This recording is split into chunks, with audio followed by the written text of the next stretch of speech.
this video, we're going to take a look at 3 of the key questions and answers about the game and see how they're interrelated. The first question is just what is the job of the coach? What is the coach's role? And the quickest, most simple answer is that the coach's role is simply to help the players play better soccer. Now that has 2 components in it: to help the players play better soccer today and to play better soccer in the future. So there always has to be a balance between what the coach is doing in the here and now and what he hopes, or she hopes, to see the results be 6 months, a year, 2 years from now. That brings us to the next question. If the coach is going to help the players play better soccer, what's the best way to do that? Well, the answer would be that the kids are playing soccer and that the coach coaches soccer and not something else. When your kids only play or practice for 2 hours a week, maybe 3, it's important that they're actually playing the whole game. That to spend time practicing divided elements gives you a big problem in the long run. Now, if the coach is going to coach soccer, how do you know when you're coaching soccer? So what is soccer?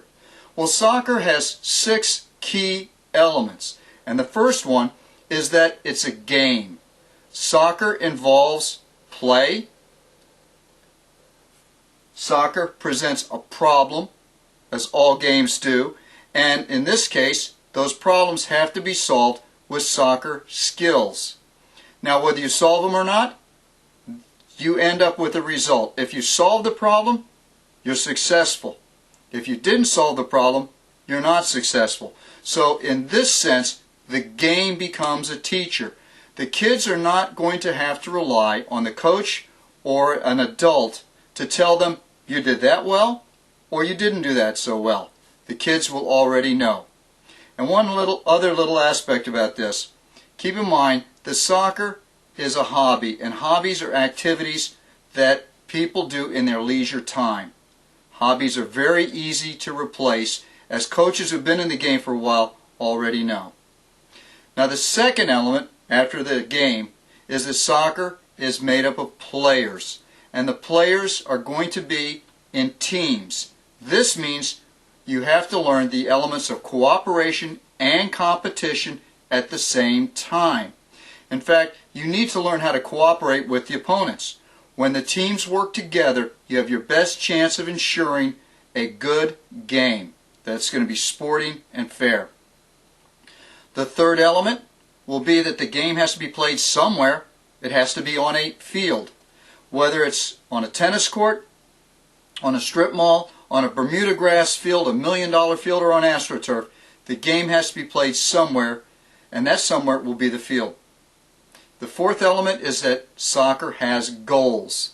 And in the basic game, the goals are located on opposite ends of the field. That gives both teams, all the players, an objective. You defend one goal, you attack the other. And when the goals are located in that arrangement, you also have direction. You have front and back. When you have front and back, you have right and left. When you have right and left, you have a center. So you have direction and objectives. The fifth element is the ball.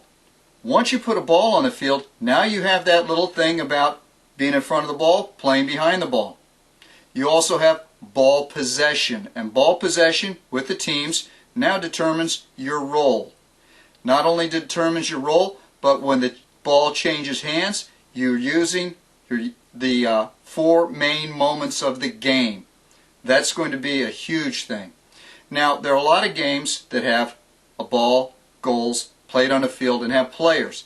So what makes soccer so unique from these other games? Soccer-specific rules. And that is the 6th element that we have there. Now, all of these elements, they don't have to be presented in exactly the form you have for the big game.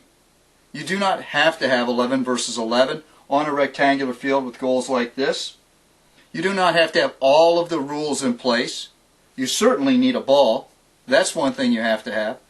So when you modify these elements you can start to create and manage your own small-sided games in order to create your own problems or problems for the players. And as the players solve these problems on their own using their soccer skills, the games will teach them just how successful they were. That's called playing with the elements, and that's what we're going to look at in this next series of videos when we look at these elements and what it means to start changing them.